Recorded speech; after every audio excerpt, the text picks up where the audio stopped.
Hello, Jamaica. Hello, world. Thank you so much for joining me here again once on the Elevator Live podcast. I'm your host, Odane Brooks. Here on the Elevator Live podcast, I bring to you the stories of young people who are doing incredible work. For the past couple of weeks, I have been showcasing motivational stories of young people across Jamaica who are retaking the narrative and who are demonstrating excellence. Last week, I shared the story of the Greater Change Foundation. That is an organization that is led by a young man who is inspired to impact change in his community. And this week, I am taking it a notch further by featuring another NGO that is having significant impact across the country. For the past couple of weeks and going into the next couple of weeks, I will be showcasing NGO organizations that are doing incredible work in their community. As you know, this platform is about retaking the discourse about young people, whilst at the same time elevating the conversation. This week, it is my utmost pleasure to have on this program the HeavenSent Foundation. The HeavenSent Foundation, it's an organization that is doing incredible work, and I have the pleasure of having on this platform one of its co-founder, Miss Alejandra Williams. And I hope I got your name correct, Miss Williams. Thank you so much for joining me here on the Elevator Live podcast. How are you? Thank you for having Heaven Sent here with you. And you got it correct, you got it correct. Okay, I'm doing well. I'm feeling honored to be on your platform. awesome, awesome. So share with our elevators a little about Heaven Sent Foundation. What do you guys do? Thank you. All right. So, Heaven Sent Foundation is a registered nonprofit organization that really seeks to meet the immediate and long term academic, economic, and psychosocial needs of the less fortunate, of those who are having a hard time, of those who are financially constrained.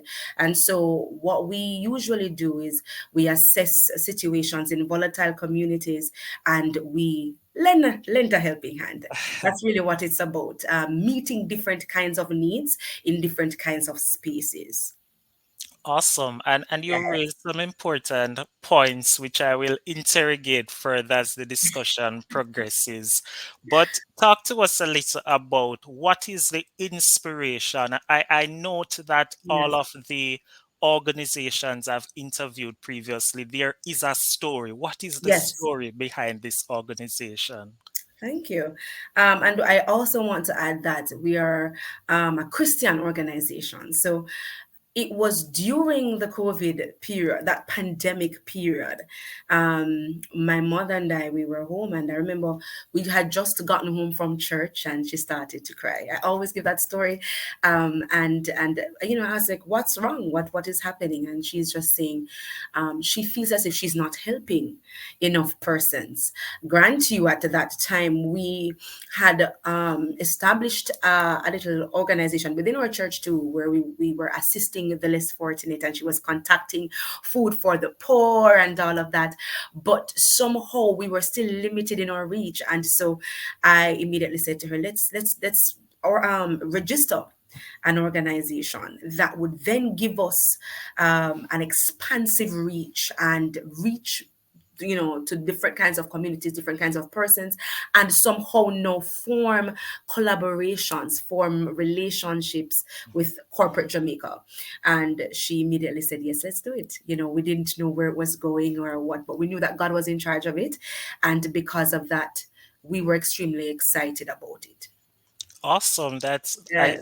I told you listeners that there's always a story. Always a I, story. and this one didn't fail to excite. Yes. But talk to us a little about some of the initiatives that the organization has pursued so far. So we've evolved in the short span of time, we've evolved, and that's simply because after seeing those critical needs of the different persons, we started off with our food and clothing distributions, and that gradually now evolved into our Young Scholars Program, where we offer scholarships and book grants to students in living in the parishes of St. Mary, St. Anne, and Trelawney. And we then moved a little further and expanded that vision. And we had our house renovations program established, where we collaborated with Heart and Estate Trust Region 3. And then in the latter part of 2022, we started our Entrepreneurs Activate program. And that was beautiful. Now in 2023, it our scope was even widened much more. And so we wanted to tap into youth development and empowerment. And Mm-hmm. so we moved into our youth ambassadors program, and that's a mentorship program really established for youths between the ages of 11 to 22. And that's what we're presently working on. So there are so many programs, and that has evolved. It's like a baton passing on to another Yes. baton. So yes, that's really what we've been doing. Awesome. You made mention just now of an entrepreneurial program that Yes. piqued my interest. Talk to Hmm. us a little about that. All right. So we realized in 2022 that helping families in terms of just food for us wasn't enough, and we wanted to somehow then concretize sustainability. And because of that, we decided, okay, let's ask some of the families that we've been helping, what can you do to make some money? Because I believe that in everybody there is an entrepreneurial side. And so we started to do a research, and many of them said, okay, we have, yeah, but it's, I don't know if it's coincidence or what, but many of them said that they have a chicken coop in the yard. And so we went and we looked at it, and so we decided, okay, let's buy some chicks, and let's buy boosters, and let's buy the feeding, and let's see how they actually operate doing it. And so we started it off with one family of five, and all of the chickens were sold. And that was beautiful. And when she gave her testimonial, we decided, let's try it a little, let's try it again. And so we did it with another mother of two, one of which has physical disabilities. And we decided, okay, let's use that coop and let's put some chicks in and do the very same. And so what has been happening is that people have been sowing into the vision of that. So what they do is they give us updates of what is happening there. So we are definitely going to be infiltrating this vision into our youth ambassadorship program, because we want to also sharpen entrepreneurial skills and money management within our youth we're mentoring. So that's what's been happening. Awesome. Yes. And I must say that is some level of innovation. And I'm seeing that the group might ultimately be able to register as a social enterprise, Yes. because the gravity of what you're doing is to empower young people, but more so give them the capacity to go out Yes. there and also fend for themselves and Mhm. also empower others in the process. So I appreciate and applaud that effort. You So, made a point that the organization was established in COVID. An interesting point that I think my listeners and viewers might pick up yes. on is that a lot of the organizations I've been talking to, they have all been established during COVID. Yes. So talk to us about some of the common challenges that your organization faces and how you go about overcoming them. I love that question. I love that question. And let me add something to what you rightfully said. The thing about COVID is that our ears. and our eyes were definitely not therefore blind to the sufferings. And in the Jamaican context, we realized that many families were having a hard time. Parents were losing jobs. And for me, as an educator, I saw where kids were now displaced. So we saw where kids were not able to tap into the virtual spaces and all of that. So because of things like that, when you're looking even in the church space, you realize that many persons, in terms of even sound minds, were having a hard time coping. And so we wanted to definitely be that pillow, and empower, uplift, and somehow mend that broken heart and give them that, shed that light. When God said, "Let your light so shine." But let's go back to the challenges. And so when we had started the the foundation, we started out of pocket. All Mm-hmm. right. So we knew that it would have been a bit difficult to start, because remember, being young and nobody really knows about you, you have to somehow build that Yes. repertoire to first to really see, okay, this is a good organization. The truth.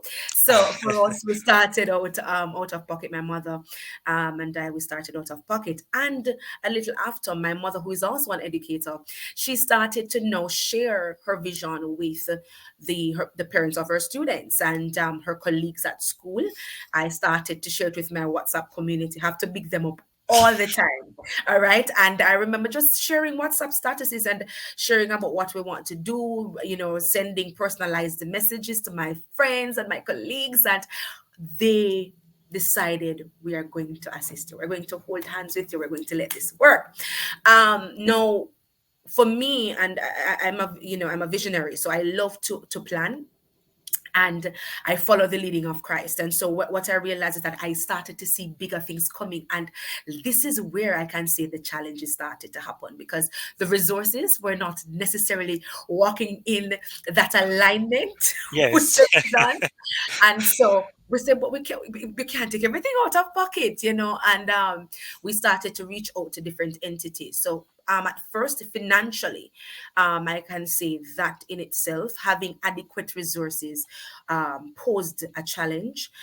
Over time, creating relationships, and I love to say that with corporate Jamaica, and even with the churches, though, different churches and stuff, we realized that we were getting, more help than before, and it became easier over time. Okay. One of the things I must say too is, even amongst the inadequate resources, when we entered into the virtual space and we made use of our social media platforms, and just to sensitize people about the vision and to somehow inspire persons to give, for me initially, even learning things in the virtual space, to be honest, was a bit of a challenge. And we realized, I definitely made objectives to get that right, so that persons can see what we were doing.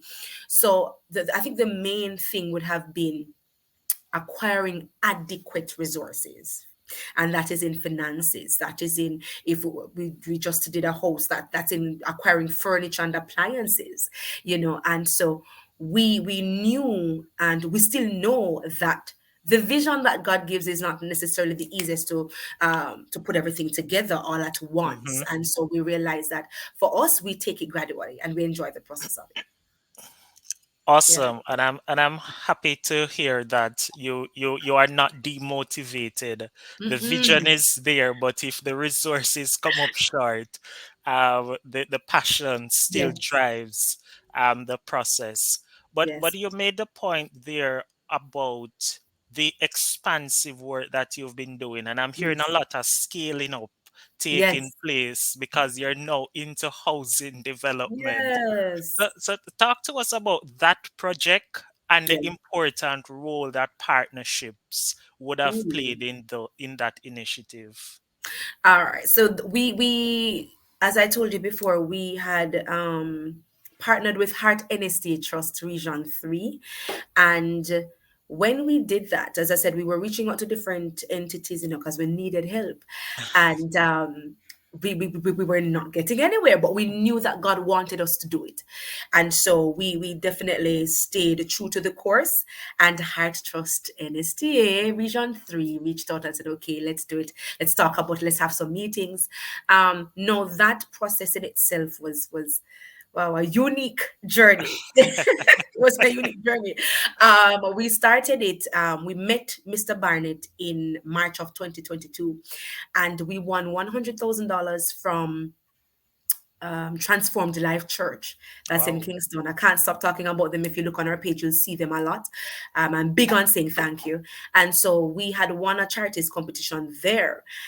But $100,000, to be honest, could not cover all that was needed, because we it wasn't just a house renovation, it was a construction.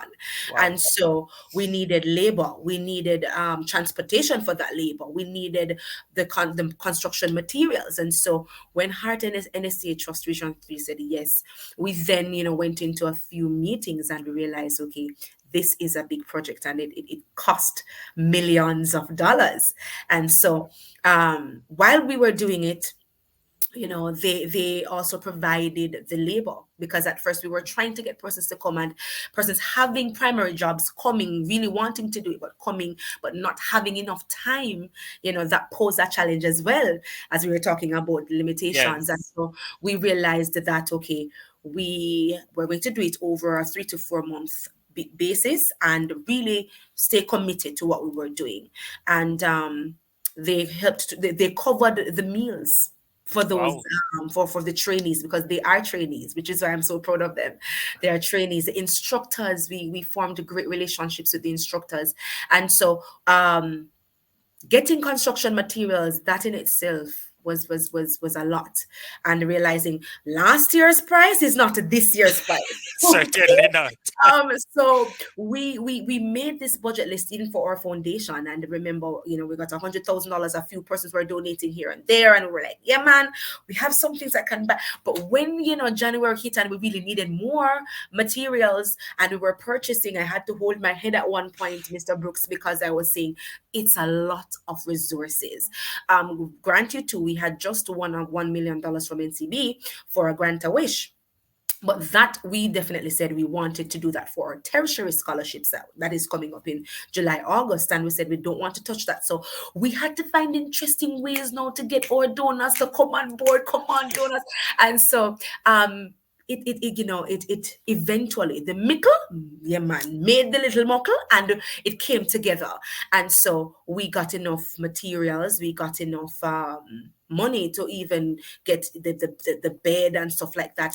But I have to say this, Odane, and this is why for me, I focus on the vision and not the limitation. I Absolutely. remember we did not have furniture, and I did not know where we were going to get it. But somebody overseas contacted us, and they said, we're going to give them to you, because she was leaving Jamaica. And well, you would know, but for me, I'm a very emotional person. I broke down and I said, my God, God is already providing. So we didn't have to struggle too much for even the furniture, because we got great things from our Heaven Sent family. Wow, that Yeah. is quite the manifestation of God working there. For sure, Quite kitchen, bathroom, living room, toilet, fixtures, everything. It's good. quite impressive. So in the next coming months and years, I will be hearing that you'll be collaborating with Food for the Oh Poor. yes, yes, Wow, yes. wow, wow. Excited, yes. That is quite transformational. Yes, You made a point about a scholarship program that is coming up. yes. I'm not sure if you can say much about it, but I know somebody might be listening right now and it piqued their interest and it piqued Ooh. my interest. So if you could say some more on that. All right, so we have something called the Young Scholars Program, right? And this is the program that really invites outstanding persons with financial constraints to really know, explore our different scholarship opportunities. So we started it with just Cape and the CSEC, and we cover the external fees there. This year, we want to take it a little further, and with the help of NCB, I have to say that the NCB Foundation, because we, as I said, we had $1 million in Christmas. And so in December, we said, okay, we are definitely going to be using most of the resources there to grant kids scholarships. But hear this, these kids, number one, they have to be in St. Anne, St. Mary, Trelawney, right, primarily. And we're opening it up to Kingston as well, because we realize our base is expanding drastically in Kingston and St. Catherine. So we are doing it for tertiary and for secondary. For book grants as well, we are assisting our pet kids, because we know that even persons matriculating into the secondary curriculum or the secondary system, that can be difficult as well. So we are looking forward to July, August, thereabout. Okay. Mhm. Sounds good. So we've been talking a lot of the successes, but as someone who can understand, there is always that one success factor Mm. that's dear to your heart. What's that one initiative that your organization has executed and you beam with pride? Wow. And that's hard to pick, you know. That's a hard one to pick. And I think because we're so different, and our desires are so different. For example, I'm so youth motivated. And as a young person myself, I'm extremely youth motivated. My mom is definitely the the sick and elderly motivated. So it's like both of us coming together. We could definitely say, having giving a blind man a house, a comfortable living space. As I said, we're people who focus on sustainability. So most of the things you see us do, you're going to see us doing things that are sustainable. We give scholarships throughout, so persons can get renewed scholarships. Hmm. And so the host is definitely one that I would say is a big benchmark. It's a big milestone for us. It's a big achievement, because we visit him so often that he's comfortable. Um, he knows that he's loved. He knows that he's supported, and he knows that he's secure. So I think the house renovation, to be honest, also proved to us that there is nothing we cannot do, and even to our volunteers, that whatever we put our minds to, yeah, man, it's going to be materialized. I would say that would be it. I'm not sure, Mr. Brooks, but I think that would be it. Certainly, and I'm sure you could pull on other projects that could Yes, equally yes, stand any scrutiny. yes.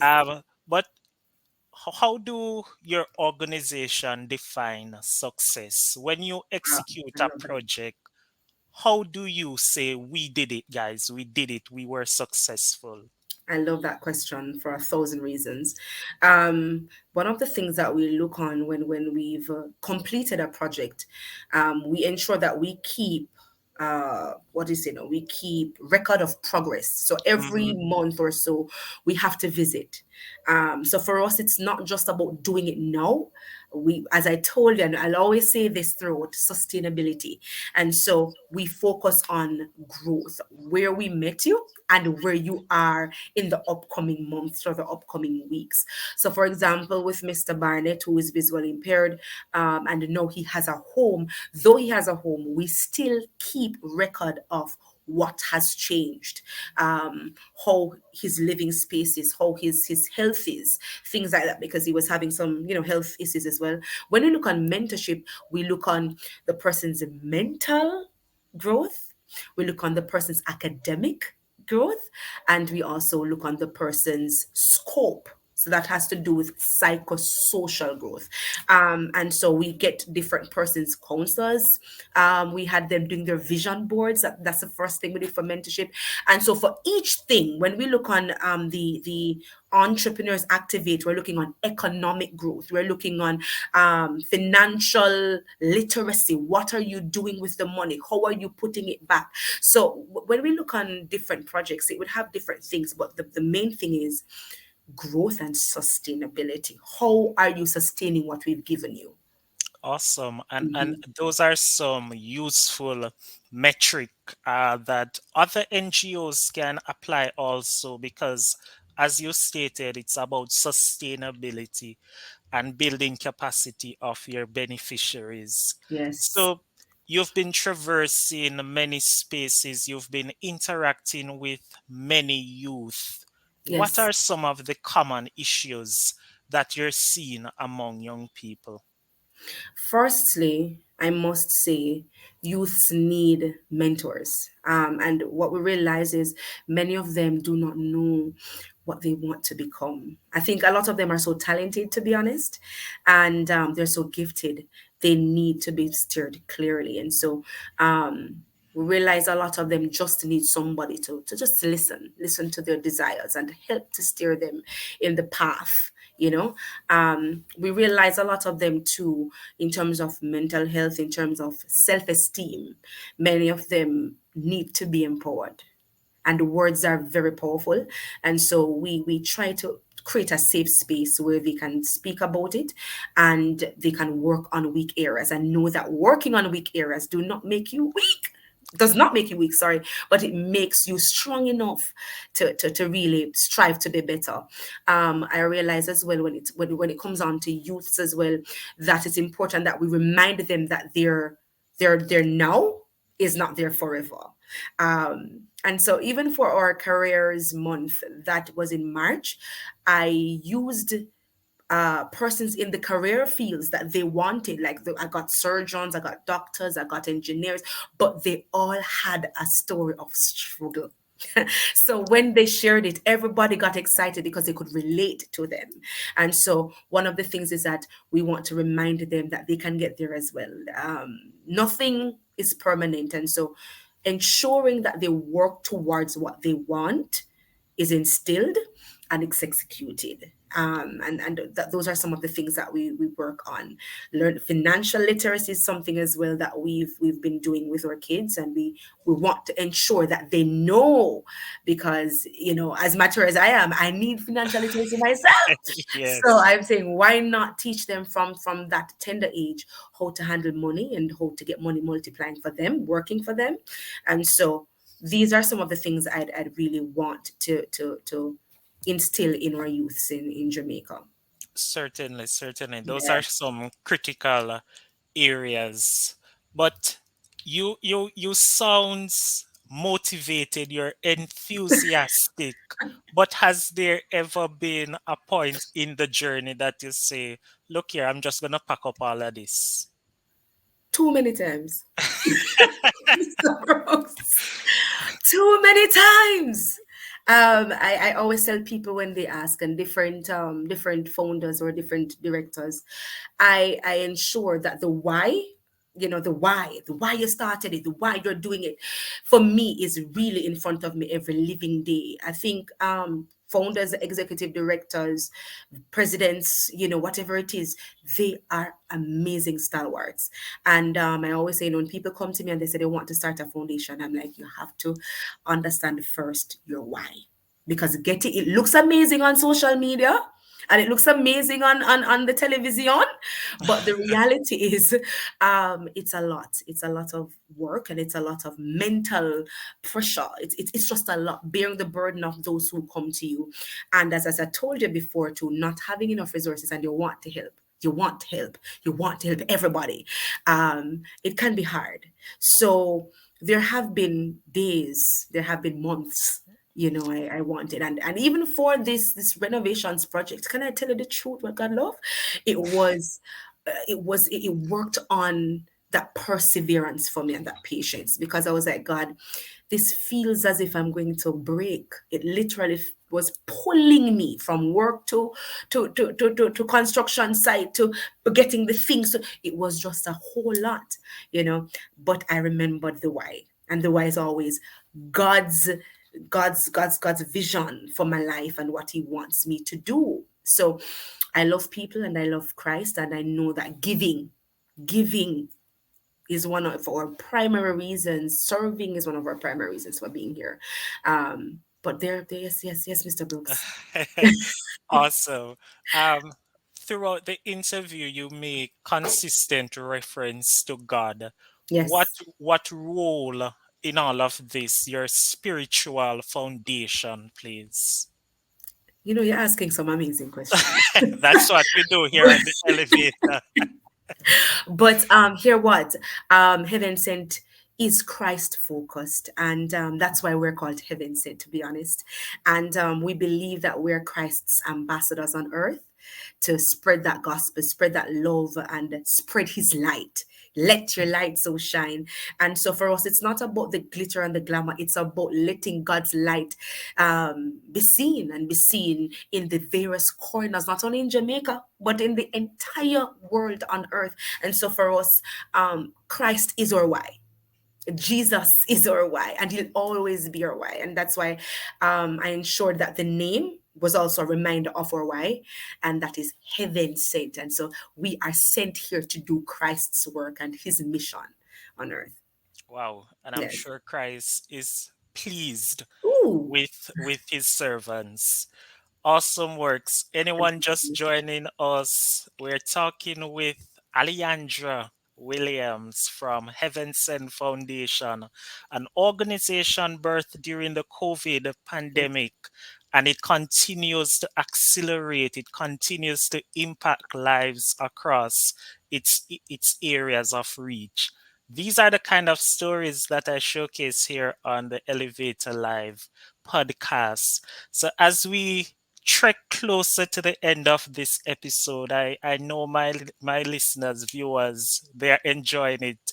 Um, talk to us, Miss Williams, about where do you see this organization in the next 5 years?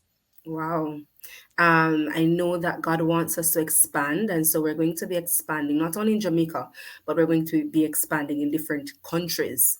And we want to have a literacy center. That's something, as an English teacher too, it's important that we spread that. Jamaica has been struggling to literacy and the numeracy. And so one of the things that we want to do is establish a learning and a homework center for those who are having issues in literacy and the numeracy. We want to just continue. I think the main aim is to build more homes. It's to give more scholarships. It's to give hope to those who are hopeless right now, and wherever that leads us. And it's not only in Jamaica, but across the entire world. We want to go there. We definitely want to do mission trips, you know, and but we believe in developing where we are, developing home first before we step out. And so we want to continue to give more persons, especially within the sphere of youth development and empowerment, that hope and that dream. We want to be that bridge. So in terms of even giving more book grants and establishing more mentorship programs, more youth ambassador, more exchange. We want to do exchange programs, have them exploring different countries in the world. There's so many things that we really want to do, but I think the aim of it is letting God's light shine anywhere at all, anywhere God places us. We definitely believe that we're going to be there to develop and to empower. Awesome, awesome. Good sauce, as Thank they would you. say on the street. Good Uh, thought. yes. But you made mention just now about hope, and it Yes. is something that I asked all of my previous guests. There are several young people across this country. They feel a sense of hopelessness. They feel that there is no worth to what their current circumstances are. What would be your word to them at this point? One of the things I want to remind those who are listening is that, once again, where you are now isn't a full stop. And so God will complete that which He has started. Whatever you have started in life, if you started school and you fell out, whatever you have started, God will allow you to finish it. And I believe that once you are clothed in the mindset that you can do all things through Christ, you can do all things through Christ, and you can move the mountains no matter how hard or difficult or long it may be, or it may seem to be. I would also encourage you that there are persons around you. God always sends helpers. He uses people to bless His people. And so if you need help, ask. No matter, I know it sounds funny, but we had to ask for help and we got it. And so I believe that asking is powerful. And Christ said, whatever you ask, see, this is what we say, ask and it shall be answered. Not true. Oh, Knock and it yes. shall be opened. And so we believe in the power of asking. Ask for help. If you're going through it and you definitely know you cannot go through it anymore alone, ask for help. Say something, vocalize it, because there are different helpers, destiny helpers, who are there to help you. I would also say that God is love and He loves you. So hold on, because you're more than a conqueror through Him. Awesome. Hold Amen. on, or hold on. So as we draw closer to the conclusion of this episode, what how can persons get involved with Heaven Sent? Are there opportunities for Yes. involvement? Always, always, always. You can connect with us on Instagram at Heaven Sent Foundation or on Facebook at Heaven Sent Foundation. I know that we are on TikTok. And yeah, man, we recently went on TikTok, and I think that's Heaven Sent Foundation One. And we're also, you can contact us at 567-5351. 567-5351. Connect with us, man. We're ready with arms opened. Awesome stuff. So, what are your final words to youth listening, to corporate Yes. sponsors, and to anyone out there who can be of some help to your organization? I would say this, we are definitely fertile soil. Come on now. And once again, we assist in food distributions, clothing distributions, we assist in scholarships, and we assist in book grants. We do house renovations, we do entrepreneurship startups. And so because of that, we would love to have you on board to transform not only communities but our country. With your hand, we can do much more. We can put many more smiles on the faces of those right now who are crying. Help us to help them. We're blessed to be a blessing. Awesome. Yes. That sounds like a close off that I can adopt for my podcast. I'll ensure that all of the royalties are paid over Thank to you. you. Thank you. Thank you so much. It was great having you, Miss Williams. It was a Thanks for having me on.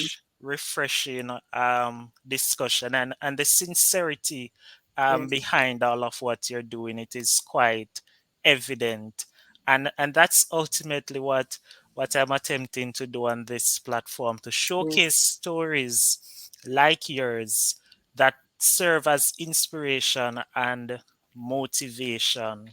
Yes. So thank you Thank you again. so much. So, thanks to our listeners and viewers also who have stuck with us throughout this episode. I want to thank you for joining us this week on another episode. Here on the Elevator Live podcast, I retake the discourse about young people and I showcase the work that young people are actually doing, because young people are not just entitled beings, they are working, Yes. they're working in their community.